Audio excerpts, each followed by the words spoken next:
صليت على إبراهيم وعلى آل إبراهيم في العالمين إنك حميد مجيد. قال الله تبارك وتعالى في كلامه المجيد: أعوذ بالله من الشيطان الرجيم. بسم الله الرحمن الرحيم. واسألهم عن القرية التي كانت حاضرة البحر إذ يعدون في السبت إذ تأتيهم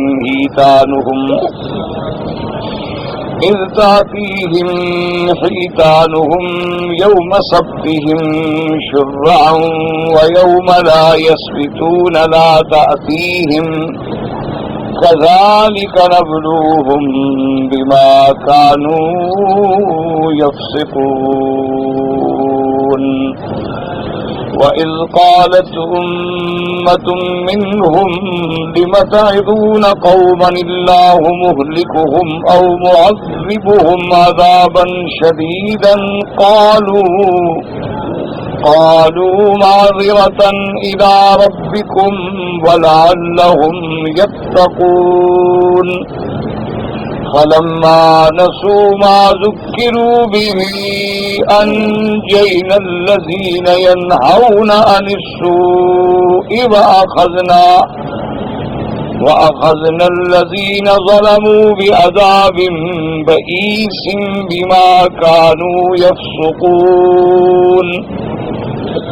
فلما عتوا عما نهوا عنه قلنا لهم كونوا قردة خاسئين. قال المؤلف والمفسر رحمه الله تعالى: هذا السياق هو بسط لقوله تبارك وتعالى: ولقد علمتم الذين اعتدوا منكم في السبت. الآية يقول تعالى لنبيه صلوات الله وسلامه عليه: واسألهم، أي بسأل أهل اليهود الذين بحضرتك عن قصة أصحابهم الذين خالفوا أمر الله ففاجأتهم نقمته على سنيهم واعتدائهم واحتيالهم في المخالفة. وحذر هؤلاء من كتمان صفتك التي يجدونها في كتبهم لئلا يحل بهم ما حل بإخوانهم وسلفهم.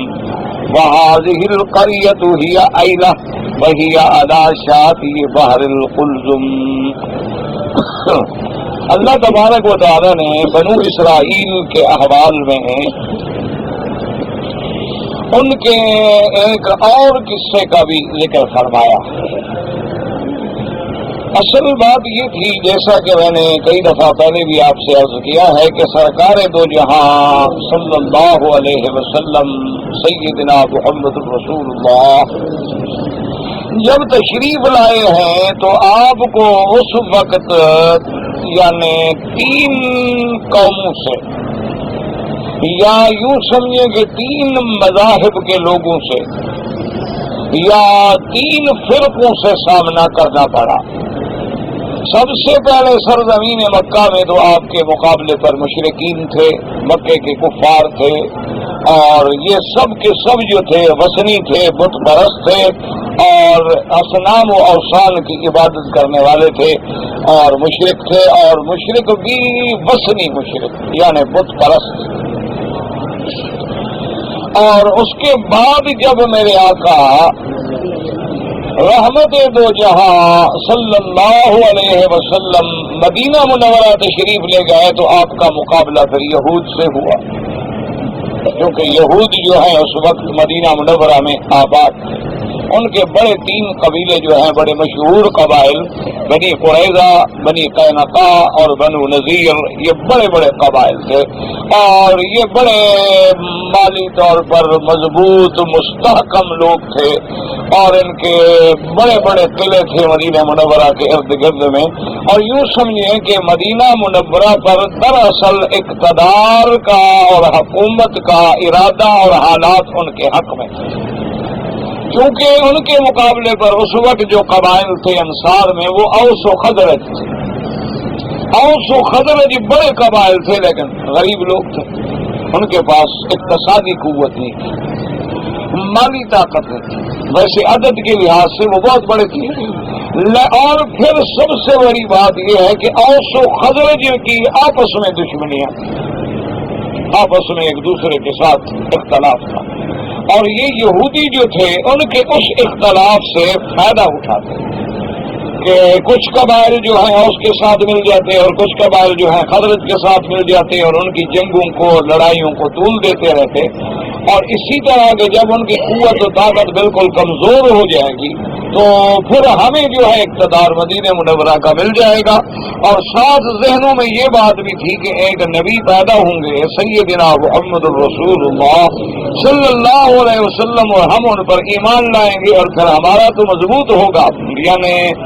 مالی طور پر بھی مستحکم ہوں گے اور ہم عقیدے اور دین کے طور پر بھی مستحکم ہوں گے، تو یہ ہمارا مقابلہ نہیں کر سکے۔ لیکن جب میرے مدنی سرکار کی پیدائش ہوئی صلی اللہ علیہ وسلم تو آپ ولد اسرائیل کے بجائے ولد اسماعیل میں آئے۔ حضور صلی اللہ علیہ وسلم اولاد سیدنا اسماعیل علیہ السلام، تو اب ان یہودیوں کے دل میں فوراً بغض آ گیا، کیونکہ بڑی مکار و عیار قوم تھی، تو ان کے ذہن میں یہ آیا کہ بھئی پھر یہ ہمیں تو عزت نہ ملے گا۔ اسی لیے آج تک بھی آپ دیکھ لیں کہ آج بھی دنیا میں جو اسرائیلی اور یہودی آباد ہیں ان کا یہ پہلی مذہب ہے یہود کا، اور پہلی جماعت ہے جو کسی اور کو اپنے اندر نہیں داخل ہونے دے، ورنہ ہر آدمی چاہتا ہے نا کہ میری جماعت بڑھے، لوگ اسلام میں داخل ہوں، لوگ اسلام قبول کریں، چاہے وہ گورے ہوں، کالے ہوں، افریقن ہوں، یورپین ہوں، کوئی بھی ہمارے دین میں آئے، ہمارے بھائی بنے اور ہم ان کے ساتھ تعاون کریں۔ لیکن یہ واحد قوم ہے، یہ اتنی ضدی، مکار، عیار اور خود پسند، انا پسند قوم ہے کہ یہ کسی دوسرے کو اپنے اس جماعت میں شامل ہونے کا تصور ہی نہیں کر سکتے۔ اور ان کے دماغوں میں ایک خناس ہے کہ ساری کائنات میں اگر کوئی افضل قوم ہے تو وہ ہم ہیں، یہود ہے۔ یہ ان کے دماغوں میں کھانا ہو کہتے ہیں باقی لوگ تو اس لیے پیدا ہوئے ہیں کہ ہم ان پہ حکومت کریں، ہم ان کو اپنے زیر نگی رکھیں، اصل تو ہم ہیں۔ تو اس وجہ سے ان کے دلوں میں جب یہ بغض آیا، انہوں نے کہا کہ اب اگر ہم حضور صلی اللہ علیہ وسلم پر ایمان لے آئے تو یہ تو بنو اسماعیل کو شرف ملا، اور مکے والوں کو شرف ملا، تو مکے والے بھی اپنے آپ کو ملت ابراہیم الخلیل سے نسبت کرتے ہیں، تو ہمارا تو پھر وہ بنو اسرائیل کا مقام تو ختم ہو گیا۔ اس وجہ سے فوراً بجائے محبت کے عداوت و بغض اور عناد میں شریک ہو کر میرے مدنی پاک کے دشمن بن گئے۔ تو اب حضور صلی اللہ علیہ وسلم کا مقابلہ جو ہے وہ یہود کے ساتھ ہوا۔ اچھا، خدا کی قدرت دیکھیں کہ دونوں قومیں اللہ کے نبی کے مقابلے پر، اسی لیے میرے بھاکا نے فرمایا نا کہ اوذیت فی سبیل اللہ، اللہ کے راستے میں جو مجھے تکلیف پہنچی ہے نا کسی نبی کو نہیں پہنچی۔ بڑی بڑی تکالیف پہنچی ہے پیغمبروں کو، لیکن حضور نے فرمایا جو تکالیف مجھے ملی ہے نا وہ کسی کو بھی نہیں۔ اس کی وجہ یہ ہے کہ مکے کے مشرک، جاہل، مشرک، بت پرست اور ضدی۔ اچھا، پھر لڑائی جھگڑے کے بادشاہ، اور جب حضور صلی اللہ علیہ وسلم مدینہ منورہ میں آ گئے، یہ پڑھے لکھے جاہل، یعنی اہل کتاب تھے، ان کے پاس علم تھا، لیکن اس کے باوجود بھی اب جب پڑھا لکھا بندہ جاہل بن جائے نا، اس سے خطرناک بندہ کوئی نہیں ہوتا۔ اللہ تبارک و تعالی رحمت فرمائے۔ اسی لیے آپ دیکھ لیں آپ کے ملک میں کیا ہو رہا ہے کہ جو تعلیم یافتہ لوگ تھے، جن کے ہاتھ میں قلم ہونا چاہیے تھا، کلاشنکوف آ گئی، جن کے ہاتھوں میں کتابیں ہونی چاہیے تھیں، منشیات آ گئے۔ اس لیے اب اتنے جدید پیمانے پر وہ دہشت گردی کرتے ہیں اور جدید اصولوں سے ڈاکے مارتے ہیں کہ قانون منہ دیکھتا رہ جاتا ہے کہ کیا کریں۔ اب یہود اہل کتاب بھی تھے، پڑھے لکھے بھی تھے، اور پڑھے لکھے ہونے کے بعد بغض میں ایسے آ گئے کہ وہ تو جاہلوں سے بھی بڑھ گئے۔ اور تیسری قوم جن کے ساتھ میرے آقا سرکار دو عالم سیدنا محمد الرسول اللہ صلی اللہ علیہ وسلم کا مقابلہ ہوا، وہ عیسائی تھے، نصرانی، مسیحی، لیکن یہ پڑھے لکھے بھی تھے اور معقول دشمن تھے۔ دشمن تو تھے لیکن معقول حد میں دشمن تھے کہ بڑے طریقے سے مخالفت کرتے تھے، یہودیوں کی طرح ضدی اور معاند بھی نہیں تھے، اور مشرکین مکہ کی طرح جاہل اور جڈ بھی نہیں تھے، لیکن حضور صلی اللہ علیہ وسلم کو مقابلہ ان تین قوموں سے کرنا۔ اب حضور صلی اللہ علیہ وسلم نے جب یہود مدینہ سے بات فرمائی اور بار بار بات فرمائی کہ تمہیں کیا ہو گیا،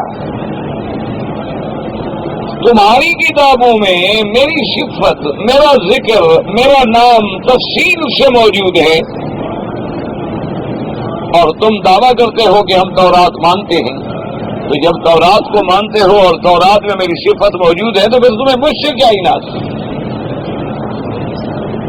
اب اس کا حل انہوں نے کیا نکالا کہ نہیں جی آپ کا تو ذکر نہیں ہے، اور جہاں جہاں تورات میں حضور صلی اللہ علیہ وسلم کا ذکر مبارک تھا اس کو بدل دیا، اس کو عبارات کو آگے پیچھے کر کے تحریف کر دی، بعض تو بالکل جملے اور کلام بھی حذف کر دیا کہ یہ ہے ہی نہیں تورات میں۔ جیسا کہ ایک صحیح حدیث مبارک میں نے خلاصہ درس میں بھی عرض کیا تھا کہ حضور صلی اللہ علیہ وسلم ایک یہودی لڑکا بیمار تھا، اس کی عیادت کے لیے تشریف لے گئے، اور وہ بیچارہ شدید بیمار تھا اور علی شفیع الموت، موت کے کنارے پہ تھا، اور اس کا باپ جو تھا وہ یہودی تھا، وہ لڑکا بھی یہودی تھا، تو وہ تورات کتاب لے کے کھڑا تھا، اس کے سرانے پڑھ رہا تھا۔ حضور صلی اللہ علیہ وسلم جب داخل ہوئے تو آپ نے اس کو قسم دی، آپ نے فرمایا کہ دیکھو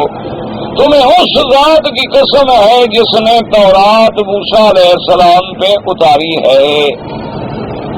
حل تجدون، کیا تم پاتے ہو میری صفت اس کتاب میں میرا ذکر، میرا نام، میری سیرت، میری صورت، میری صفت موجود ہے؟ میں تمہیں قسم دیتا ہوں۔ لیکن جب آدمی جہالت کی وادیوں میں گر جاتا ہے تو پھر قسم کیا؟ یعنی اللہ کا نبی سامنے کھڑے ہیں اور اللہ کی قسم دے رہے ہیں، اور اس نے تورات بھی ہاتھ میں پکڑی ہوئی ہے، لیکن فوراً کہہ دیا کہ لا یا رسول اللہ، بالکل آپ کی کوئی صفت نہیں ہے تورات۔ آپ حیران ہوں گے کہ دیکھو کیسا شکل تھا کہ مدینہ منورہ کا شہر ہو، اللہ کا نبی سامنے ہو، اللہ کی کتاب ہاتھ میں ہو، اور اللہ کی قسم کے بعد بھی جھوٹ بول لے، بہت بڑی شقاوت ہے۔ لیکن ذرا ٹھنڈے دل سے سوچیں کہ مسلمان تو ایسا ہی کرتے کہ مکے میں رہ کر جھوٹے قرآن پہ ہاتھ رکھ لیں گے، قسمیں کھا لیں گے، قسم کھا کے دوسرے کو دھوکہ دے دیں گے، کعبۃ اللہ میں بیٹھ کے لوٹ لیں گے۔ تو یہ جب اللہ تبارک و تعالیٰ دلوں پہ پردے ڈال دیتے ہیں نا تو پھر اندھیرے ہو جاتے ہیں، پھر بات سمجھ لیا۔ تو وہ بچہ جو بیمار تھا بول پڑا، اس نے کہا یا رسول اللہ صلی اللہ علیہ وسلم کذب ابی، میرا باپ جھوٹ بول رہا ہے، واللہ انی لاجد صفتک فی التوراۃ، خدا کی قسم ہے آپ کی صفت تورات میں موجود ہے، اور میں گواہی دیتا ہوں کہ اشہد ان لا الہ الا اللہ واشہد ان محمد رسول اللہ۔ حضور صلی اللہ علیہ وسلم فرمایا کہ یہودی اب ایک طرف ہو جاؤ، یہ مسلمان ہے، اب اس کے وارث ہم ہیں، تمہارا اس سے اب کوئی تعلق نہیں۔ تو ایسی معاند قوم، تو اللہ تبارک و تعالیٰ نے اپنے نبی صلی اللہ علیہ وسلم، اپنے محبوب پہ پورے احوال قرآن میں بیان کر دیے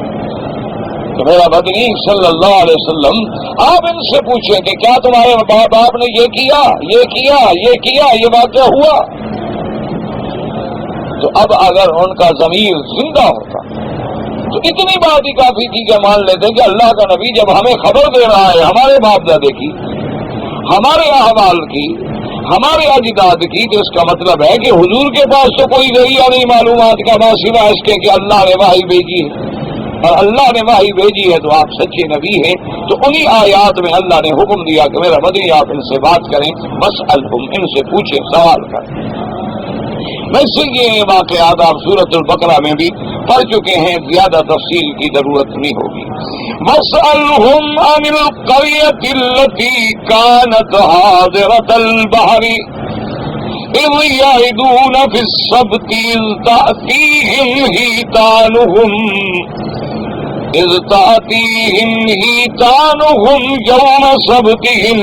شُرَّعًا وَيَوْمَ لَا يَسْبِتُونَ لَا تَأْتِيهِمْ۔ اللہ نے فرمایا میرا مدنی صلی اللہ علیہ وسلم ان سے پوچھیں تاکہ ان کو پتہ چلے کہ ہمارے مدنی پاک کو تو سب پتہ ہے۔ عن القریۃ التی کانت حاضرۃ البحر، یاد رکھو کہ لفظ قریہ کا اطلاق جیسے کسی بستی پہ ہوتا ہے، اسی طرح اللہ کے قرآن میں قریہ کا اطلاق جو ہے وہ شہر پر بھی ہوتا ہے۔ لفظ قریہ جو ہے اس کا اطلاق کبھی تو ہوتا ہے بستی، اور کبھی شہر پر بھی اس کا اطلاق ہوتا ہے۔ جیسے کہ اللہ تبارک و تعالیٰ نے قرآن پاک میں بہت مقامات پہ فرمایا ہے، اللہ نے فرمایا صحاب القریۃ اذ جاءها المرسلون۔ اللہ نے سورۃ یاسین میں بھی ایک قریہ کا ذکر فرمایا ہے کہ جس کے رہنے والوں کے پاس اللہ تبارک و تعالیٰ نے اپنے پیغمبر بھیجے، اور پہلے 2 پیغمبر بھیجے، اس کے بعد تیسرا پیغمبر بھیجا، تو وہاں بھی ذکر اصحاب القریہ، حالانکہ وہ بہت بڑا آبادی تھی، بہت بڑا شہر۔ اسی طرح سیدنا یوسف علیہ السلام کے ذکر میں حضرت یوسف علیہ السلام کے بھائیوں نے جب بنیامین کو روک لیا گیا اور واپس جانے لگے تو بڑے بھائی نے کہا کہ میں تو نہیں جاتا، لیکن اپنے ابا سے کہیں کہ اگر آپ کو ہماری بات بے اعتبار نہیں ہے، بس عن القریۃ التی کنا فیہا، آپ اس شہر والوں سے پوچھ لیں کہ جہاں ہم تھے مصر میں، جہاں ہم گئے ہمارے ساتھ کیا واقعہ پیش آیا کہ آپ کے بیٹے نے تو چوری کر لی، اس وجہ سے یوسف علیہ السلام تو نہیں، بادشاہ نے روک لیا، ان کو پتا تو نہیں تھا کہ روکنے والے جو ہیں وہ یوسف علیہ السلام۔ تو وہاں بھی لفظ قریہ ہے لیکن مراد جو ہے اس سے شہر ہے۔ اسی لیے اللہ تبارک و تعالیٰ کے قرآن پاک میں جیسے اللہ نے مکے کو بھی ام القریٰ کہا کہ لتنذر ام القریٰ ومن حولہا، کہ محمد مصطفیٰ صلی اللہ علیہ وسلم آپ مکے والے اور مکے والوں کے باہر ساری کائنات کے ڈرانے والے ہیں، سب کو اللہ کے عذاب سے ڈرائیں۔ تو ام القریٰ کیونکہ مکہ اصل ہے تو ماں پہلے ہوتی ہے اور اولاد بعد میں ہوتی ہے، تو باقی دنیا تو گویا سب بعد میں پیدا کی گئی، سب سے پہلے تو اللہ نے کعبہ پیدا فرمایا، تو اس لیے اللہ نے اس کو بھی ام القریٰ فرمایا ہے۔ تو اللہ نے فرمایا کہ میرے محبوب ان سے پوچھیں اس کا بستی۔ اچھا یہ بستی جو ہے اس کے بارے میں قرآن پاک تو نام نہیں لیتے، یہ قاعدہ ہے کہ قرآن پاک کبھی ایسی بحث میں نہیں پڑھتے کہ بستی کا نام کیا تھا، وہ شہر کون سا تھا، موسم ادھر کا کیسے ہوتا تھا، اس کی آبادی کتنی تھی، قرآن پاک ان چیزوں سے بحث نہیں فرماتے۔ مقصد تو عبرت ہے، مقصد تو موعظت ہے، مقصد تو نصیحت پکڑنا ہے، اور یہودیوں کے لیے خجالت و ذلت ہے۔ ویسے مفسرین کرام نے کتب سابقہ سے لکھا ہے کہ اس بستی کا نام تھا ایلا، اور یہ شاطئ البحر القلزم، جس کو دریائے شور بھی آپ کہتے ہیں، بحر قلزم بھی کہتے ہیں، اس کے کنارے پہ ایک بہت بڑا شہر تھا، یہ وہاں کی بات ہے، اور وہاں یہ یہود آباد تھے، اور ساری آبادی جو تھی یہود کی تھی، بنو اسرائیل کی تھی۔ جب انہوں نے اللہ کی نافرمانیاں کی تو اللہ تبارک و تعالیٰ نے ان کو ایک آزمائش میں ڈالا۔ اللہ تبارک و تعالیٰ نے حکم دیا کہ ہفتے والے دن جو ہے تم مچھلی کا شکار نہیں کر سکتے، یوم السبت۔ اب اللہ نے جب حکم دے دیا کہ تم شکار نہیں کر سکتے، اور امتحان ایسا کیا کہ جب ہفتے کا دن آئے تو بالکل مچھلیاں جناب بالکل گردن نکال کے باہر کر رہی ہیں، پورے دریا میں مچھلی ہے، اور جس دن ہفتے کا دن گزر جائے مچھلی ڈھونڈے سے بھی نہیں ملتی، پتہ نہیں اور سمندر میں نکل جائے اور دریاؤں میں چلی جائے، اللہ کی طرف سے امتحان آ گیا۔ اب بنو اسرائیل اور یہودی کہاں بعد رہنے والے تھے، کئی دن تو صبر کیا کرنے لگی ہے تو بڑا مشکل ہے بھی، جس دن ہفتہ ہوتا ہے تو مچھلیاں بہت ہیں، اور جب ہفتہ کا دن گزر جاتا ہے تو مچھلیاں نہیں ہوتی اور ہم تو مچھلی سے محروم ہو گئے۔ تو اب انہوں نے کیا کیا، انہوں نے کہا ہم ایسا کرتے ہیں کہ یہ جو ہمارے بڑے بڑے نہریں ہیں، نہروں سے پھر اس سے نالے نکلتے ہیں، ان سے چھوٹے چھوٹے نالے نکال کے حوض بنا دو، جیسے آپ کے یہاں مچھلی گھر بناتے ہیں بھی، حوض بنا دو، اور ہفتے والے دن جو ہے جب پانی آئے گا نہر سے نالے میں، نالے سے اس حوض میں، تو مچھلیاں جب بھر جائے گی آگے ہم پٹا ڈال دیں گے اور پت کر دیں گے، اور اتوار والے دن جا کے پکڑ لیں گے کہ جی ہم نے ہفتے کو تو نہیں پکڑی تھا، ہم نے تو اتوار کو پکڑی، اللہ نے ہمیں منع کیا تھا کہ ہفتے کو شکار رکھے، ہم جناب ہفتے کو تو شکار نہیں کھیل رہے، ہم تو اتوار والے دن پکڑ رہے۔ تو اللہ تبارک و تعالیٰ کے احکام کی پھر خلاف ورزی کی، اس کے بارے میں اللہ تبارک و تعالیٰ، اب اس واقعے میں یاد رکھو دو باتیں سمجھ آ رہی، ایک یہ ہے کہ یہ قوم ابتدا سے ہی عیار تھی کہ ایسے ہیلے بہانے بناتے تھے، اللہ پاک رحمت کرے، آج کل مسلمان بھی کرتے ہیں اور پڑھے لکھے لوگ کرتے ہیں، ان کو پتا ہے کہ زکوٰۃ دینی پڑتی ہے جب مال پہ پورا سال گزر جائے، یعنی 12 مہینے گزر گئے، حساب کیا، خرچہ نکال کے، گھر کا قرضہ، روٹی پانی، علاج معالجہ نکال کے جو نفع ہے زکوٰۃ دینی ہے۔ اب وہ کیا کرتے ہیں، جب 11واں مہینہ آتا ہے تو چیک کاٹ کے اپنے پیسے بیوی کے اکاؤنٹ میں ڈال دیے کہ سال تو میرے پاس نہیں گزرا، زکوٰۃ کیسے دوں؟ اور جب جناب زکوٰۃ گزرنے کا بیوی کا ٹائم قریب آ گیا، اسے خاوند کے اکاؤنٹ میں منتقل کر دیے پیسے، کہا میرے پاس بھی تو پیسوں کو سال نہیں گزرا، زکوٰۃ تو نہ پڑی۔ تو اسی طرح بے عین ہی بنو اسرائیل یعنی جیسے اسلام میں سازشیں کرتے تھے اور حیل مذمومہ اختیار کرتے تھے، امت محمد مصطفیٰ صلی اللہ علیہ وسلم بھی اس بیماریوں میں مبتلا۔ اب آپ دیکھ لیں کتنے آپ کے بینکوں میں پراپگنڈے کیے گئے کہ اسلامی بینک، اسلامی کھاتا الگ ہے اور غیر اسلامی کھاتا الگ ہے۔ بینک مسلمان ملک میں ہے لیکن اس میں ایک اسلام کا کھاتا ہے، ایک کفر کا کھاتا ہے، اور جو اسلام کا کھاتا ہے وہ بھی صرف نام لکھ دیا اسلامی کھاتا، ورنہ بات کیا ہے، بات اس میں بھی ہوئی ہے کہ جو آپ ان کو پیسے دیتے ہیں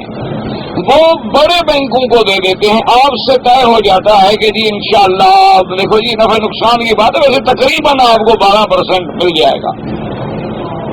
اور وہ 18% والے بینک کو سود پہ دے دیتے ہیں، 6% آپ نے اٹھا لیے، 12 تمہیں دے دیے،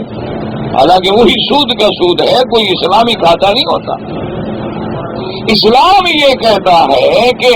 نظام مزاربت پہ عمل کرو یا مشارکت پہ عمل کرو یا مرابحہ پہ عمل کرو۔ کیا مانا کہ بینک کے پاس کاروبار کرنے کا ایک علم ہے، اس کے پاس جدید معلومات ہیں، اس کے پاس پڑھے لکھے لوگ ہیں، اس کے پاس ڈگریوں والے لوگ ہیں جنہوں نے جدید بزنس کو سمجھا ہوا ہے، اور آپ تھوڑے تھوڑے پیسوں سے بزنس نہیں کر سکتے۔ تو اسلام یہ کہتا ہے کہ آپ ان کو پیسے دے دیں، وہ آپ سے پیسے لینے کے بعد اس پیسے کو کسی کاروبار میں لگائیں، یہ نہیں کہ وہ کسی سودی بینک کو دے دیں، اس پیسے سے وہ کاروبار کریں، فیکٹری بنا لیں، کوئی بلڈنگ بنا لیں، کوئی پلادا کھڑا کر لیں، کوئی پلاٹ خرید لیں، کوئی اور چیز خرید لیں، پھر اس کو بیچیں، بیچنے کے بعد جب نفع آئے تو تمام شیئر ہولڈر پہ برابر تقسیم کر دیں، خرچے نکالنے کے بعد اپنے خرچے، تنخواہیں ونخواہیں ہر چیز نکال لیں گے، اور اگر گھاٹا آئے تو سب کو بتا دیں گے کہ سام میں آپ کے حصے میں اتنا گھاٹا ہے۔ اسلام کا نظام تو یوں ہے، اسلام کا نظام یوں نہیں ہے کہ آپ پیسے لے کر ایک اور سودی ادارے کو دے دیں اور ان سے آپ سود لے لیں۔ اچھا، اسی طرح آپ دیکھیں کہ مسلمانوں کو یہ پتا ہے، کیونکہ دونوں طرف غلطی ہو رہی ہے نا جی، کہ بھائی اگر ہم نے سیونگ اکاؤنٹ میں پیسے رکھے تو زکوٰۃ کٹ جائے گی، اور اگر کرنٹ اکاؤنٹ میں ہوگا تو زکات نہیں کٹے گی، چلو زکات بچنے سے اس اکاؤنٹ میں رکھ لو، اس اکاؤنٹ میں نہ رکھو۔ اچھا ان کو بھی پتا ہے بدبختوں کو، اللہ معاف فرمائے، وہ زکات جو کاٹتے ہیں آپ کو 7% سود دے رہے ہیں، 2.5% زکات کاٹ رہے ہیں، 4.5 آپ کے پھر بھی محفوظ ہے، یعنی زکات سود سے کٹ رہی ہے، آپ کے پیسوں سے زکات نہیں کٹ رہی، زکات سود سے۔ اسی لیے تو جن کو زکات دیتی ہیں وہ پہلے سے زیادہ برباد ہوتے جا رہے ہیں، حرام جو کھلا رہے ہیں ان کو۔ اور پھر زکات جو تقسیم ہوتی ہے جناب، سبحان اللہ، اللہ تبارک و تعالیٰ معاف فرمائے، وہ زکات کیسے تقسیم ہوگی کہ وہ جناب جتنے اس کے اوپر عملہ ہے تقسیم کرنے والا، وہ کیا دیتے ہیں، مولوی صاحب آپ ایسا کریں، ایک کمرے پہ بورڈ لگا دو، جب ہمارا انسپیکٹر آئے تو لڑکے اکٹھے کر کے اس دن دکھا دینا کہ 100 لڑکا بیٹھا ہے، جب انسپیکٹر صاحب چلے گئے لڑکوں کی چھٹی کر دو، اس دن ایک دن کی روٹی کھلا دینا، ہم آپ کے نام 20,000 روپے سالانہ مدرسے کے لیے زکات منظور کر لیں گے، اور لیکن جب آپ چیک لینے آئیں گے تو 5,000 ہمارا، 15,000 تمہارا۔ اچھا اس مولوی کو بھی تو پتا ہے کہ نہ میرا مدرسہ ہے نہ استاد ہے، مجھے بھی تو 15,000 حرام کا مفت مل رہا ہے، تو چلو 5,000 لیتے ہیں تو وہ بھی لے لیں، مل جل کے حرام کھا لیتے ہیں۔ ورنہ جو صحیح ادارے ہیں الحمدللہ ثم الحمدللہ، وہ ان چکروں میں کبھی نہیں پڑتے، وہ کبھی اپنے بچوں کو اپنے طلبا کو حرام کے قریب بھی نہیں جاتے، اور اللہ ان کو محتاج بھی نہیں کرتے۔ اللہ تبارک و تعالیٰ ان کے نظام کو بھی چلاتے ہیں، 4-4 ہزار طالب، 6-6 ہزار طالب العلم ہیں، اللہ چلا رہے ہیں، 6,000 آدمیوں کو صبح ناشتہ، ظہر کو کھانا، رات کا کھانا دے سکتا ہے۔ لیکن آپ جا کے دیکھیں کہ الحمدللہ دینی مدرسوں میں اللہ تبارک و تعالیٰ کی مدد اور اعانت ہوتی ہے۔ تو اب جناب اس یہود جو اعلیٰ پر آباد تھے انہوں نے یہ حرکت کی، تو پھر اللہ تبارک و تعالیٰ نے حکم دیا کہ میرا بدلی آپ ان سے پوچھیں تو صحیح کہ کیا کیا تھا تمہارے باپ دادا نے، وہ جو اعلیٰ میں رہتے تھے۔ وَاسْأَلْهُمْ عَنِ الْقَرْيَةِ الَّتِي كَانَتْ حَاضِرَةَ الْبَحْرِ، جو دریا کے کنارے پر تھی، حاضرۃ البحر مانا دریا کا کنارہ، الشاطی ایلا بحر کلزم کے کنارے پہ تھی۔ اذ یعدون بالسبت اذ تاتیہم حیتانہم یوم سبتہم شرعا ویوم لا یسبتون لا تاتیہم۔ جب ان لوگوں نے زیادتی کی سبت کے مسئلے میں کہ اللہ نے منع کیا کہ شکار نہیں کرنا، اور خدا کی شان دیکھو کہ یوم سبتہم شرعا، شرعا کا معنی ظاہر، بالکل کھل کے باہر آ جاتی مچھلیاں اور تیر رہی ہیں اور دیکھ رہے ہیں جناب جل رہے ہیں، اور جس دن ہفتہ نہ ہوتا تو مچھلی نہ آتی، مچھلیاں غائب ہو جاتی۔ اصل وجہ کیا تھی کہ یہ کذالک نبلوہم بما کانوا یفسقون، اللہ نے فرمایا اس طرح ہم امتحان لیتے ہیں، وجہ کیا ہے، کیونکہ وہ حد سے گزرنے والے تھے، وہ اللہ کے احکام سے نکلنے والے تھے۔ فسق کا معنی ہوتا ہے التجاوز، خروج عن الحد، جیسے کہ چوہے کو کہتے ہیں فوئی سقا، کیونکہ وہ بھی تو ادھر سے نکل جائے گا، ادھر نکل جائے گا، ادھر نکل جائے گا، تو فاسق کا معنی یہ ہوتا ہے اللہ کے قانون کو توڑ کے باہر نکلنے والا۔ اللہ نے فرمایا ہم نے ان کے لیے امتحان بنا دیا اسی بات کا، اس لیے یہاں فرماتی ہے کہ وَاسْأَلْهُمْ، اللہ پاک اپنے نبی پاک صلی اللہ علیہ وسلم فرماتے ہیں کہ وَاسْأَلْ هَؤُلَاءِ الْيَهُودِ، یہ یہود جو آپ کے سامنے موجود ہیں ان سے پوچھیں اپنے ان لوگوں کا کہ جنہوں نے اللہ کے احکام کی مخالفت کی اور اللہ کے عذاب نے ان کو پکڑ لیا، ان کے اس فعل پر، ان کے تجاوز پر، ان کے ہیلوں پر، اور انہوں نے جو مخالفت کی اور ان کو ڈرائیں، وَحَذِّرْ هَؤُلَاءِ، ان کو ڈرائیں یہود کو من کتمان صفاتک التی یجدونا فی کتبہم، کہ یہ آپ کی صفتوں کو نہ چھپائیں، آپ کی شان کو نہ چھپائیں جو ہم نے ان کی کتاب میں ذکر کیا ہے۔ اگر انہوں نے بھی ایسا کیا جیسے ان کے باپ دادا نے کیا تھا، لِأَلَّا يَحِلُّ بِهِمْ مَا حَلَّ بِأَخْوَانِهِمْ وَسَلَفِهِمْ، تو جو ان کے پہلوں پہ عذاب آیا تھا، ان کے باپ دادوں پہ عذاب آیا تھا میرا محبوب، ان پر بھی پھر اللہ کا عذاب آئے گا۔ وَهَٰذِهِ الْقَرْيَةُ، مفسر فرماتا ہے کہ یہ بستی کون سی تھی، ہی ایلۃ، اس بستی کا نام ایلا تھا، وَهِيَ عَلَىٰ شَاطِئِ بَحْرِ الْقُلْزُمِ، یہ بحر القلزم کے کنارے پہ تھی۔ اس کو بعض علماء اردو میں دریائے شور بھی لکھتے ہیں کہ دریائے شور کے کنارے پہ تھی۔ قال محمد بن اسحاق عن داود بن حسين عن عباس في قوله تعالى وسلم من القرية التي كانت حاضرة البحر قال هي قرية يقال لها عيرة بين مدين والطور. وہ فرماتے ہیں کہ طور اور مدین کے درمیان میں یہ بستی تھی اور اس کا نام ایلا تھا. وقضا قال اکرمۃ وجاہد وقتادہ والسدی وقال عبد الله بن كثير القاری سمعنا انها ایلا وقیل هي مدین. اور بعض علماء فرماتے ہیں کہ اس کا نام جو ہے ایلا تھا اور بعض کہتے ہیں کہ اس کا نام جو ہے مدین، اسی بستی کا نام تھا یا مدین، اس کا نام جو ہے مدین تھا. وہ ہوا روایت ابن عباس، یہ بھی ایک حضرت ابن عباس سے روایت ہے کہ یہ مدین تھی یا ایلا تھی، لیکن زیادہ اقوال جو ہے اسی میں ہے کہ اس بستی کا نام ایلا تھا اور یہ بحر کلثم کے کنارے پہ تھی. زیادہ روایات اسی میں. وقال ابن زید قریۃ یقال لها معتا بین مدین وعینونا. اور ایک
لیکن خدا کی شان دیکھیں کہ جس دن ہفتہ ہوتا شرعان کا معنی ظاہرہ مچھلیاں اوپر آ جاتی ظاہر ہو کے آ جاتی پانی پہ اکالو فی ظاہر من کل مکان ہر جگہ سے مچھلیاں نظر آتی گردن نکال کے قال ابن جریر وقوله تبارک وتعالی یوم ویوم لا یثبتون لا تأتیہم کذالک نبلوہم ای نختبرہم بإظہار السمک لہم علی ظہر الماء فی اليوم المحرم علیہم صیدو اخوایان فی اليوم الحلال لہم صیدو. اللہ پاک فرماتے ہیں کہ ہم نے ان کا امتحان لیا کہ سبت والے دن تو مچھلیاں پانی کے اوپر آ جاتی لیکن جب چونکہ اس دن شکار حلال نہیں تھا اور جس دن شکار حلال تھا وہ مچھلیاں دور چلی جاتی نظر بھی نہ آتی. اللہ فرماتے ہیں ہم نے بھی ان کو ابتلا امتحان میں ڈال دیا. کذالک نبلوہم نختبرہم کیوں امتحان لیا بما كانوا يفسقون باسببیہ کیونکہ انہوں نے اللہ تبارک و تعالیٰ کے احکام کی خلاف ورزی کی. یقول بفسق من طاعت اللہ وخروج منها وهؤلاء قوم احتالوا ولا انتهاك محارم الله بما طاعتوا من الاسباب الظاهرة التي معناها بالباطن طاعت الحرام. اب مفسر رحمۃ اللہ علیہ فرماتے ہیں کہ یہ یہود کی قوم جو تھی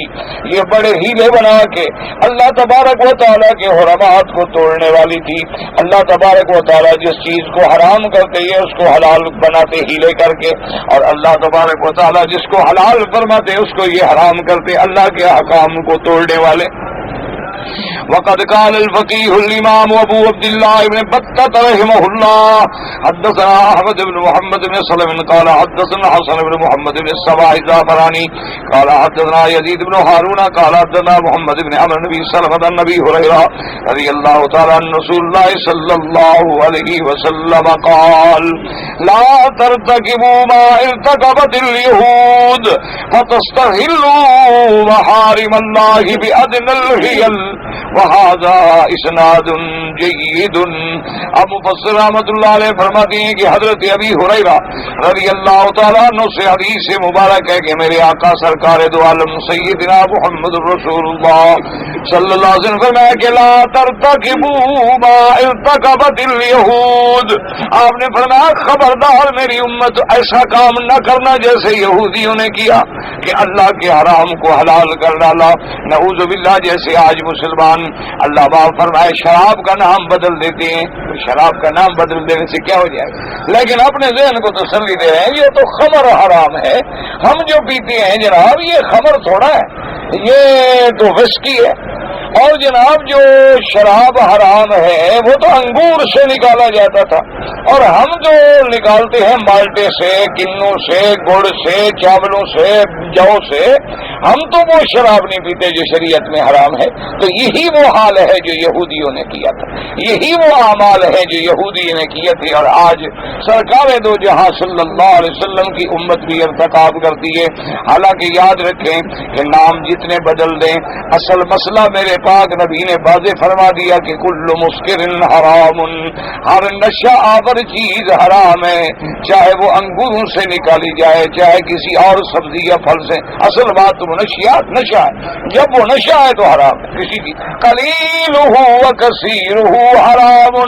کیا مانا کہ اگر کل کوئی بندہ یہ بہانہ کر لے کہ میں زیادہ نہیں پیوں گا تھوڑا پیوں گا نشہ نہیں ہوتا. زیادہ پیوں گا تو وہ نشہ ہوتا ہے جس سے دماغ الٹ جاتی ہے. حضور نے فرمایا جو حرام ہے اس کا قطرہ بھی حرام ہے اس کا گیلن بھی حرام ہے. حرام ہے اس کو بالکل نہ بدلنا جیسے کہ یہودی بدل دیتے ہیں. اللہ تبارک و تعالیٰ معاف فرمائے. اسی طرح کئی مسلمان ہیں اللہ معاف فرما دے اللہ معاف کر دے. رشوت کا نام بدل دیں تو رشوت کا نام بدلنے سے تو حلال نہیں ہو جائے گی. سود کا نام بدل دیں سروس چارجز رکھ لیں تو حلال نہیں ہو جائے گا. اللہ کے نبی نے فرمایا خبردار تم بھی ایسا کام نہ کرنا جیسے یہودیوں نے کیا تھا. ہیلے کر کے اللہ کے حلال کو توڑتے تھے حرام میں ارتکاب کرتے تھے. وهذا اسناد جيد وان احمد بن محمد بن سلم هذا ذكره الخطيب في تاريخه ووثقه وباقي رجاله مشهورون ثقات ويصحح الترمذي مثل هذا الاسناد كثيرا. اب مفسر فرماتا ہے کہ اس حدیث کی سند جو ہے وہ بہت اعلیٰ ہے کیونکہ یہ احمد بن محمد بن سلم جو ہے اس کو حضرت خطیب نے اپنے کتاب میں ذکر کیا ہے اور اس کے بعد فرمایا ہے کہ ثقہ ہے اور اس کے علاوہ باقی جتنے راوی ہیں وہ سب کے سب ثقات ہیں. اور امام ترمذی رحمۃ اللہ علیہ نے اس قسم کے اسناد جو ہیں ان کی صحت فرمائی ہے. وَإِذْ قَالَتْ أُمَّةٌ مِّنْهُمْ لِمَ تَعِظُونَ قَوْمًا اللَّهُ مُهْلِكُهُمْ أَوْ مُعَذِّبُهُمْ عَذَابًا شَدِيدًا قَالُوا مَعْذِرَةً إِلَىٰ رَبِّكُمْ وَلَعَلَّهُمْ يتقون. اب اللہ فرماتا ہے کہ ایک جماعت نے ان لوگوں کو جو ان کو نصیحت کرتے تھے، ان کو روکتے تھے کہ اللہ کے حکم نہ توڑو، اللہ کی نافرمانی نہ کرو، اللہ کے احکام کی خلاف ورزی نہ کرو، ایک قوم ایک جماعت نے آ کے کہا کہ ان بدبختوں کو کیوں روکتے ہو، کیوں تقریریں کرتے ہو، یہ رکنے والے تو ہیں نہیں، تو ان لوگوں پر مغز کھپانے کا کیا فائدہ. جیسے آج کل بھی لوگ کہتے ہیں نا مولوی صاحبان، ایک پرانی بات ہے نا کہ حضرت شاہ جی رحمۃ اللہ علیہ سے ایک نے پوچھا، کہنے لگا بھی آپ مولوی یہ تقریریں کرتے ہیں اور جلسے کرتے ہیں کیا فائدہ ہے، لوگ تو وہیں کے وہیں ہیں جہاں کھڑے تھے، تو پھر بلا وجہ آپ اپنا دماغ کیوں خراب کرتے ہیں، محنتیں کرتے ہیں، آج ادھر جلسہ ادھر جلسہ. تو شاہ جی رحمۃ اللہ علیہ سمجھ گیا کہ اس بیچارے کو دین کا تو پتہ ہے نہیں. انہوں نے فرمایا اچھا میرے بھائی یہ بتاؤ کہ آج کے جلسے میں کتنے آدمی تھے. اس نے کہا جی محتاط اندازہ ہے کہ 5-10 ہزار آدمی اس کے درمیان میں ہوں گے، 7-8 ہزار آدمی تھے، 10 ہزار آدمی تھے. آپ نے فرمایا اسی طرح آپ کا کیا خیال ہے کہ آج پورے ملک میں کتنے جلسے ہوئے ہوں. انہوں نے کہا جی بہرحال ہر شہر میں کوئی نہ کوئی جلسہ تو ہوگا. تو میرا فرمایا کہ میرے بھائی اگر 4 گھنٹے کا جلسہ ہے یا 6 گھنٹے کا درس ہے یا 1 گھنٹے کا درس ہے، اتنی اللہ کی مخلوق کو اتنے دیر کے لیے گناہوں سے روک دینا یہ تھوڑا کام ہے. فرمایا باقی باتوں کو چھوڑ دو کہ باقی فائدہ ہوتا ہے یا نہیں ہوتا وہ تو تمہاری عقل پہ پردہ پڑا ہوا ہے، ورنہ آج بھی اسلام جہاں جہاں آپ کو نظر آتا ہے غریب مولویوں کی محنت ہے نا. یونیورسٹی میں تو اسلام نہیں آیا، کالج میں تو اسلام نہیں پھیلایا، آپ کے ٹیلی ویژن نے تو اسلام نہیں پھیلایا، آپ کا جو جدید جتنا الیکٹرانک میڈیا ہے یا نان الیکٹرانک میڈیا ان نے تو اسلام نہیں پھیلایا، انہوں نے تو اسلام کو مٹانے کی کوشش کی ہے. وہ تو خیر لمبی بات ہے. فرمایا بھائی اس بات کو چھوڑ دو، 10,000 آدمی کو 4 گھنٹے کے لیے جھوٹ بولنے والے کو جھوٹ سے، سگریٹ والے کو سگریٹ سے، چور کو چوری سے، بے حیا کو بے حیائی سے، عورتیں تاڑنے والے کو عورت تاڑنے سے، یہ اریانی والے کو اریانی، اتنی دیر کے لیے اللہ کے اتنے بندوں کو گناہوں سے روک لینا کیا یہ تھوڑا کام ہے مولوی کا؟ تمہارا کوئی قانون ہے ایسا جتنے لوگوں کو گناہوں سے 4 گھنٹے کے لیے روک دے؟ تو اس کو تم کوئی فائدہ نہیں سمجھتے. اس لیے بہرحال وہ جماعت آئی، انہوں نے کہا جی آپ ان کو کیوں کہتے ہیں؟ یہ قوم تو اب اس مقام پہ پہنچ گئی ہے، معلوم ہوتا ہے کہ اللہ یا تو ان کو بالکل ہلاک و برباد کر دیں گے، مٹا دیں گے، اور یا اللہ ان پہ عذاب کریں گے. تو کیا فائدہ ان کو دعوت دینے کا، تبلیغ کرنے کا، تقریر کرنے کا، ہدایات کرنے کا؟ جب معاشرہ پورے کا پورا بگڑ گیا ہے. لیکن وہ جو دین کہنے والوں نے کہا میرے بھائی ناراض نہ ہوں، ہم ان کو اس لیے کہتے ہیں کہ پھر اللہ کی حجت پوری ہو جائے، پھر کوئی عذر تو باقی نہ رہنا کہ جی ہمیں دین بتایا ہی نہیں گیا، ہمیں تو کسی نے نہیں کہا تھا کہ سود حرام ہے، ہمیں تو کسی نے نہیں کہا تھا کہ داڑھی منڈانا گناہ ہے، ہمیں تو کسی نے نہیں کہا تھا کہ والدین کی نافرمانی جو ہے وہ گناہ ہے، ہمیں تو کسی نے نہیں کہا تھا کہ جی شراب حرام ہے. اگر تو اللہ کا حکم پورا ہو جائے ان کا عذر کوئی نہ رہے. اور دوسری بات یہ ہے کہ ہم کوشش کر رہے ہیں شاید ہی اللہ سے ڈر جائیں، شاید اللہ سے ڈرنے کے بعد ان کو بھی کوئی عقل آ جائے، اس لیے ہم اپنی بات کیوں چھوڑ دیں. اس لیے قرآن کہتا ہے وَإِذْ قَالَتْ أُمَّةٌ مِّنْهُمْ، ان میں سے ایک جماعت نے آ کے ان کو کہا لِمَ تَعِظُونَ قَوْمًا اللَّهُ مُهْلِكُهُمْ أَوْ مُعَذِّبُهُمْ عَذَابًا شدیدا۔ ایسی قوم کو تم کیوں نصیحت کرتے ہو، کیوں باز کرتے ہو، کیوں روکتے ہو؟ یہ تو وہ قوم ہے، ان کو تو اللہ پاک ہلاک کر دیں گے یا ان کو عذاب دردناک کریں گے۔ یہ تو بالکل عذاب کے گڑھے کے کنارے پہ پہنچ گئے، اب ان کو نصیحت کا کیا فائدہ؟ قالوا معذرة إلى ربكم ولعلهم يتقون۔ انہوں نے کہا کہ نہیں ہم کریں گے، کیوں؟ تاکہ ہم اپنے اللہ کے آگے تو کہہ سکیں کہ مولا ہم نے تو پوری محنت کر لی، ہم نے تو پورا حجت تمام کر لی۔ اور ہو سکتا ہے کہ کبھی کبھی انسان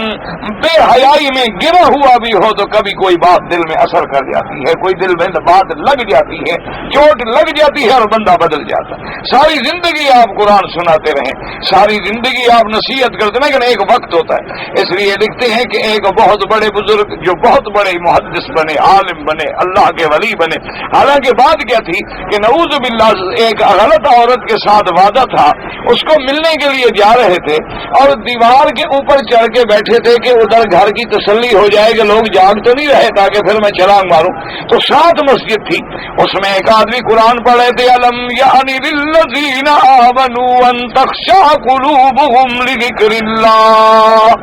کہ کیا وہ وقت نہیں آیا کہ لوگ اللہ سے ڈریں؟ بس فوراً چھلانگ لگائی، واپس آئے مسجد میں، کہنے لگے آن الوقت، آ گیا اللہ کا وقت، میں اللہ سے ڈر گیا، بس توبہ کی اور اللہ نے بچا لی۔ تو اللہ تبارک و تعالیٰ کسی وقت، اسی طرح مفسرین کرام نے لکھا ہے کہ بنو اسرائیل کے زمانے میں ایک آدمی کسی عورت پہ نعوذ باللہ عاشق تھا، وہ بڑی جمیل اور بڑی حسین عورت تھی، اس نے بے انتہا جال پھیلائے، لیکن وہ عورت لڑکی اچھی تھی، پاک باز تھی، شریف تھی،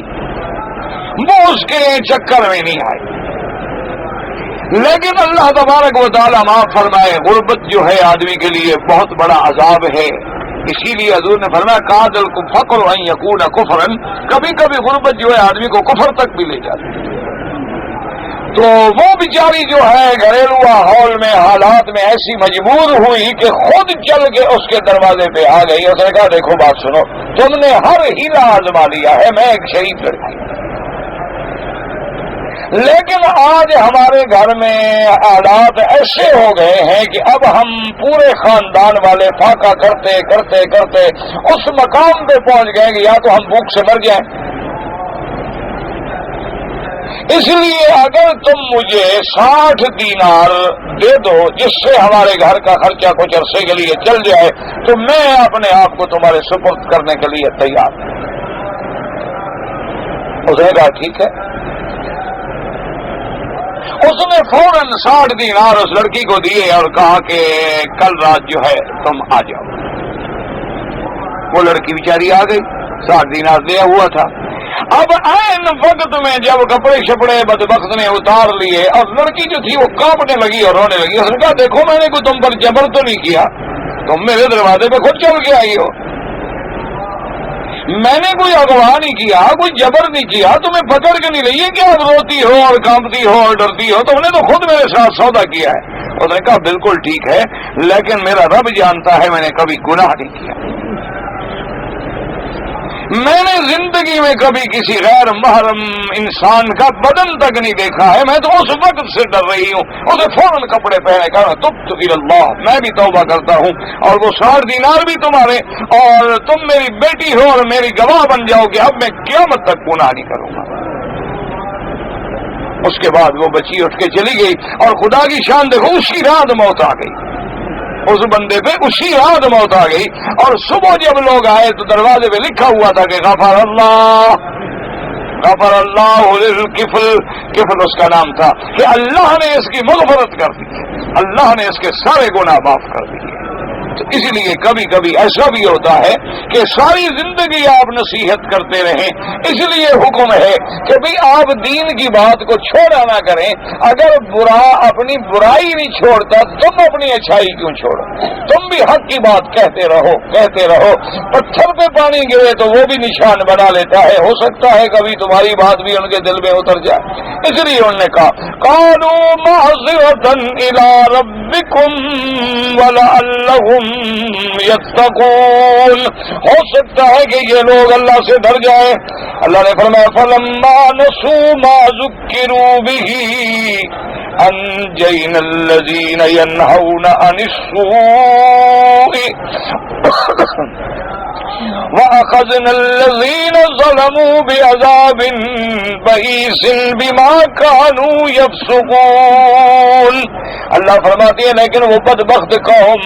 جب بھول گئی، چھوڑ دیا جس بات سے ان کو نصیحت کی گئی تھی، ڈرایا گیا تھا، انجینا الذین ینہون عن السوء، اللہ فرماتے ہیں وہ لوگ جو برائی سے ڈرانے والے تھے، روکنے والے تھے، ان کو تو ہم نے بچا لیا۔ وَأَخَذْنَا الَّذِينَ ظَلَمُوا، اور جو لوگ ظلم کرنے والے تھے، اللہ کے احکام توڑنے والے تھے، اللہ کی نافرمانی کرنے والے تھے، ان کو ہم نے بہت برے عذاب میں پکڑ لیا، بے عذاب بئیس، بئیس مانا بہت برا عذاب۔ عذاب تو ویسے برا ہوتا ہے لیکن جب اس کو اللہ فرمائے کہ برا تو کتنا برا ہوگا۔ بما كانوا يفسقون، اور عذاب میں ہم نے کیوں پکڑا؟ اس لیے کہ وہ حد سے نکلنے والے، اللہ کی نافرمانی کرنے والے، اور وہ عذاب کیا تھا؟ فلما اتوا عما نهوا عنه قلنا لهم كونوا قردة خاسئین۔ اللہ فرماتے ہیں فلما اتوا، جب وہ سرکشی کی انہوں نے، اتوا مانا سرکش، اما نهوا عنہ، جن چیزوں سے ان کو منع کیا گیا لیکن سرکشی کر کے توڑ ڈالا، تو ہم نے کیا کیا؟ ہم نے بھی حکم دیا کہ بندر بن جاؤ، ذلیل انسانوں کے بجائے اللہ نے ان کو بندر بنا دیا۔ رات کو سوئے تو انسان تھے اور صبح اٹھے تو بندر تھے۔ اس سے بڑا برا عذاب کیا ہوگا کہ انسان حیوان بن جائے، اور حیوان بھی خسیس حیوان بن جائے۔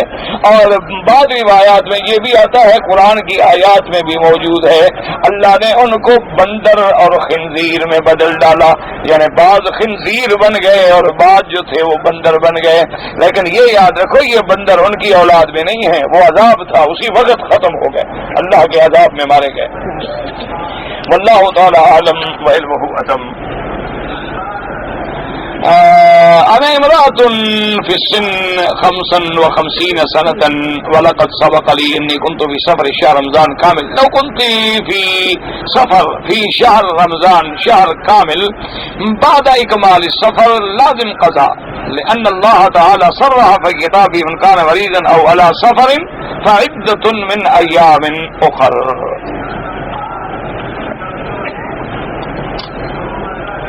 بعض لوگ جو کہتے ہیں کعبہ کے صدقے میں یا انبیاء کے صدقے میں یا اولیاء کے صدقے میں اللہ سے دعا مانگتے ہیں، یاد رکھو یہ لفظ جو ہیں نہ تو کسی قرآن کی آیت میں ہیں اور نہ کسی حدیث رسول پاک میں صلی اللہ علیہ وسلم، کیونکہ ایک حدیث مبارک آتی ہے جس میں یہ اجازت دی گئی کہ اللہ کے نبی کے صدقے میں یا آپ کی عظمت و جاہ کے صدقے میں، لیکن محدثین کا بالاتفاق یہ فیصلہ ہے کہ وہ حدیث ضعیف ہے، اور ضعیف حدیث جو ہے وہ عقیدے میں کبھی حجت نہیں بنتی۔ یاد رکھو ضعیف حدیث فضائل اعمال میں تو علماء لے لیتے ہیں، درود شریف کی فضیلت ہے، مکہ شریف کی فضیلت ہے، مدینہ پاک کی فضیلت ہے، جماعت کی فضیلت ہے، روزے کی فضیلت ہے، تو اس میں تو ضعیف حدیثیں محدثین قبول فرماتے ہیں کہ بھی فضائل ہیں، لیکن جہاں عقیدے کی بات ہو وہاں وہ بات حجت نہیں ہے۔ اسی طرح یہ بات یاد رکھیں کہ جس پاک نبی سرکار دو جہاں صلی اللہ علیہ وسلم نے دین کی چھوٹی سی چھوٹی بات بھی ہمیں بتلا دی ہے،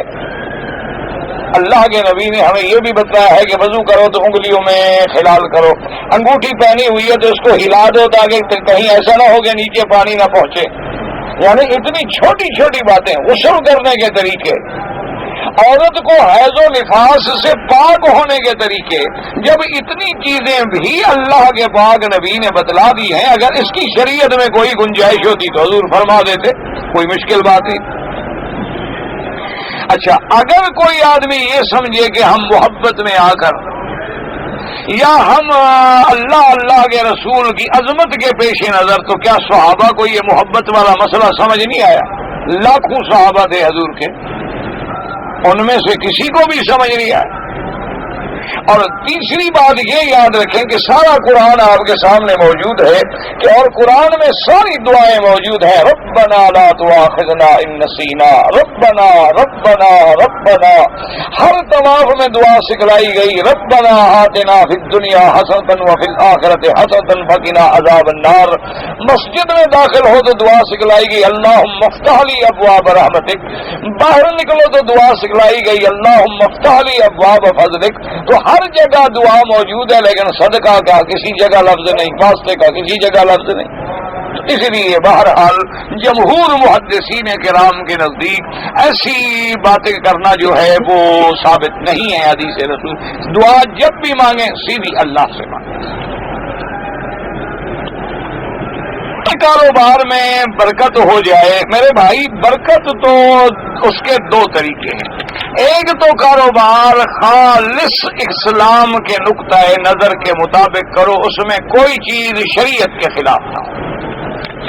اب دیکھو نا، ایک آدمی دکان پہ سگریٹ بیچے اور مولوی سے کہے دعا کرو برکت ہو جائے، ایک آدمی سود سے قرضہ لے کر دکان چلائے سودی قرضے سے، اور مولوی صاحب سے کہے جی دعا کرو، برکت کیا ہوگی؟ وہاں تو تباہی ہوگی۔ اس میں جو ظاہراً برکت ہو رہی ہے وہ برکت نہیں ہوتی، آزمائش ہے، امتحان ہے، انجام ہلاکت ہے۔ اس لیے ایک تو آپ اپنے کاروبار کو بالکل عین اسلام پہ چلائیں اور سچ بولیں امانت کے ساتھ۔ التاجر الصدوق الامین جو ہے وہ اللہ کے سائے میں ہوتا ہے قیامت کے دن۔ اور دوسری بات یہ ہے کہ ہر کام کو بسم اللہ الرحمن الرحیم سے کیا کریں، اور کثرت کے ساتھ استغفر اللہ استغفر اللہ۔ اور تمہارے لیے تو بڑا، دکان پہ کھڑے ہو پڑھتے رہو، وضو ہے نہیں ہے، گھر سے جا رہے ہو، گاڑی میں ہو، بس میں ہو، موٹر پہ ہو، سائیکل پہ ہو، پڑھتے رہو، یعنی کام بھی کرتے رہو اور زبان پہ بھی اللہ کا ذکر رہے، تو انشاءاللہ اللہ پاک برکت عطا فرمائیں گے۔ ہم نے عمرے کے دوران میں احرام باندھا ہوا ہے، اور حجر اسود کو ہم بوسہ دیں اور خوشبو آئے، خوشبو تو اللہ کے گھر سے ہر وقت آتی ہے، کیونکہ محبت والے لوگ جو ہے الحمدللہ وہ عطر لگاتے رہتے ہیں۔ تو مساجد کو خوشبو دار کرنا، مساجد میں خوشبو کا اہتمام کرنا جو ہے وہ میرے محبوب کو بہت پسند ہے، کیونکہ حضور صلی اللہ علیہ وسلم کو خوشبو بہت پسند ہے۔ دنیا کی چیزوں میں سب سے پہلی چیز جو میرے آقا کو پسند ہے نا، طیب، خوشبو ہے۔ اور اسی طرح وہ کچھ نہیں ہوتا، لیکن علماء یہ کہتے ہیں کہ جب آپ احرام میں ہوں اور آپ دیکھ رہے ہیں کہ ابھی ایک بندہ حجر اسود کو عطر لگا رہا ہے تو بوسہ نہ دیں، کیونکہ پھر آپ کے منہ کو لگ جائے گا اور اس پر آپ کو دم پڑ جائے گی۔ اس وقت آپ اس حالات میں تو بوسہ نہ دیں۔ ایک یہ ہے کہ آپ نے بوسہ دیا، کچھ نہیں لگا، آپ نے ہاتھ بھی رکھا، کچھ نہیں لگا، لیکن خوشبو آ رہی تھی تو کوئی حرج نہیں۔ کوئی آدمی فوت ہو گئے ہیں یا زندہ ہے، ان کے لیے طواف کرنے کے بارے میں علماء میں بہت ساری مباحث ہیں۔ اس کا بہتر طریقہ یہ ہے آپ اپنے لیے عمرہ کریں، اپنے لیے طواف کریں، جب فارغ ہو جائیں تو ان کے لیے دعا کر دیں۔ عصر اور مغرب کے درمیان میں امام ابو حنیفہ رحمۃ اللہ علیہ کے نزدیک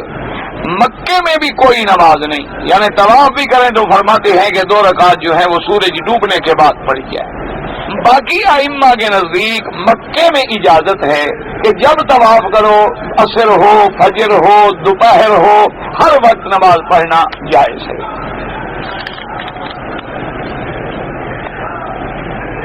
آدمی عزیزیہ محلے میں رہتا ہے، وہ اگر عمرہ کرنا چاہے تو اپنے گھر سے احرام باندھے نہیں، اس کو حد حرم سے باہر جانا ہوگا، چاہے وہ مسجد تنعیم چلا جائے، جیرانہ چلا جائے، عرفات چلا جائے، کہیں چلا جائے، اپنے گھر سے احرام صرف حج کے لیے ہوتا ہے۔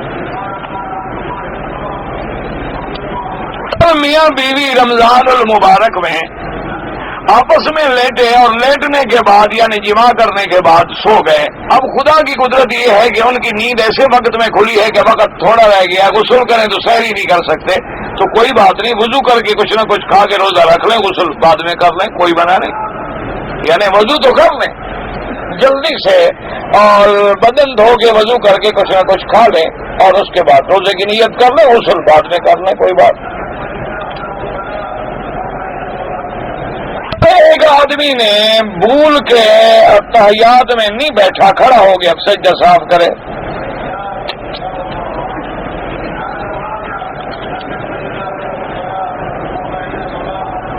ایک آدمی مسجد کے چندہ کرنے کے لیے ہمیشہ سفر میں رہتا ہے لیکن نماز قصر نہیں کرتا, تو دو غلطیاں کرتا ہے, ایک تو بھیک مانگنے کی اور ایک اللہ نے جو رعایت دی ہے کہ قصر ہے, اللہ نے جب رعایت دی اس رعایت سے فائدہ نہیں اٹھاتا, لوگوں کو کہتا ہے پیسے دو. یہ کس کتاب میں لکھا ہوا ہے اللہ نے ہمیں حکم دیا ہو کہ تم چندہ کرو اور گلیوں میں پھرو اور سارے ملک پھرو اور میری مسجد ضرور بناؤ؟ یہ کہیں حکم ہے؟ کہیں نہیں. ہاں ایک ہے چندہ کرنا شریعت میں جائز ہے, میرے پاک نبی صلی اللہ علیہ وسلم نے بھی چندہ فرمایا. غزوہ تبوک کے موقع پر جب جہاد کے لیے حضور نکلے تو حضور نے چندہ فرمایا, صحابہ نے چندہ دیا. تو ضرورت کے لیے اگر آپ, اور یقین کریں اللہ کا گھر بنانا ہونا, یقین کریں آپ کی نیت ٹھیک ہونی چاہیے. آپ اپنے علاقے میں ہی اعلان کر دیں, اللہ وہی ذریعے پیدا کر دے گا, اللہ تبارک و تعالیٰ وہی ذرائع پیدا کر دے گا. ہمارے یعنی یہ باقاعدہ میں نے تاریخ میں پڑھا ہے کتابوں میں کہ ایک دفعہ دارالعلوم دیوبند میں ایسے حالات پیدا ہو گئے, اس زمانے میں شاید قاری محمد طیب صاحب رحمۃ اللہ علیہ کا زمانہ تھا یا اس سے پہلے کا, اللہ عالم, تاریخ مجھے یاد نہیں. بہرحال حالات ایسے پیدا ہو گئے, اتنا بڑا ادارہ جس میں ہزاروں طالب ہوں اور پیسے کے نہیں. تو محتمم صاحب نے اپنے علماء کرام کی خدمت میں عرض کیا, حضرت مدنی رحمت اللہ علیہ شیخ الحدیث سے, کہ حضرت مدرسے میں پیسے ختم ہو گئے, زیادہ سے زیادہ 7-8 دن چلیں گے اور مطبخ ہے, کھانا ہے, مصاریف ہیں, تو اس کے لیے کوئی فکر کریں. ان کے کہنے کا مقصد یہ تھا کہ حضرت مدنی رحمت اللہ علیہ کا بڑا تعارف تھا, دنیا میں کسی کو توجہ دلائیں. تو حضرت نے فرمایا کہ ایسا کریں کہ فلاں بزرگ, فلاں بزرگ, فلاں عالم, فلاں عالم, فلاں عالم, سب کو کہیں کہ رات ذرا عشاء کے بعد 5 منٹ کے لیے مسجد میں جمع ہو جائیں. سب اکٹھے ہو گئے. انہوں نے فرمایا کہ بھائی مدرسے میں پیسے ختم ہو گئے, تو رات تہجد میں سارے رو کے اللہ سے دعا مانگو کہ اللہ انتظام کر دے, کسی بندے سے نہیں کہنا. وہ اللہ والوں نے دعا کی اور دوسرے دن صبح جناب ابھی آ کے مدرسہ کھولا اور اللہ پاک نے بندے بھیج دیا, پیسے دے گئے. تو اصل بات یہ ہوتی ہے کہ یہ اللہ ہماری نیتوں کو دیکھتے ہیں. آپ اگر خالص نیت کے ساتھ مسجد بنائیں, مدرسہ بنائیں, اللہ جانتا ہے وہی جس جگہ آپ بنا رہے ہیں نا, وہی اللہ ایسے بندے پیدا کر دیں گے کہ تمہیں کسی سے مانگنا بھی نہیں پڑے. حضرت بنوری رحمت اللہ علیہ جب زندہ تھے تو ان کے دور میں ایک آدمی آیا, ایک بڑا سیٹھ آیا میمن. اس نے آگے کہا کہ حضرت یہ 10 لاکھ روپے ہیں, زکوٰۃ کے ہیں اور مدرسے کے لیے ہیں. فرمایا بھائی ہمارے مدرسے کو سال میں جتنا بجٹ ہوتا ہے نا وہ پورا ہو گیا, ہمیں ضرورت نہیں ہے. تو اس نے کہا کہ حضرت اچھا اگر آپ کے مدرسے کو ضرورت نہیں ہے تو آپ مہربانی کر کے مجھے بتائیں یا آپ جن کو مستحق سمجھیں وہاں بھیج دیں. فرمایا بھائی ہم آپ کے کو ملازم تو نہیں ہے کہ آپ کے پیسے تقسیم کرتے پھریں, آپ سیٹھ ہیں, اتنا بڑا بزنس کر لیتے ہیں تو اور مستحق مدرسے خود ڈھونڈ لیں. وہ چونکہ بیچارہ سیٹھ آدمی تھا, سیٹھوں کا دماغ تو سیٹھوں والا ہوتا ہے نا, اس کا ذرا دماغ اکھڑ گیا. کہنے لگا مولوی صاحب کیسی باتیں کر رہے ہو, ایسا بندہ پھر تمہیں نہیں ملے گا, 10 لاکھ لے کے تمہارے دروازے پہ آئی اور لفڑا بھی آپ کر رہے ہیں. اور ورنہ تمہیں بھی ایسا مولوی نہیں ملے گا کہ 10 لاکھ تیرے منہ پہ مار دے اور کہے کہ نکل جاؤ میری مسجد سے, تمہیں بھی ایسا مولوی نہیں ملے گا. اصل بات کیا ہے, یہ جب سے ہم نے مانگنا شروع کیا ہے نا, یاد رکھو حدیث ہے میرے مدنی پاک کی کہ مانگنے والے کی جب عادت ہو جاتی اللہ اس کے دونوں پیشانی, دونوں آنکھوں کے درمیان میں لکھ دیتا ہے کہ یہ ہمیشہ بھوکا رہے گا اور مانگتا رہے گا.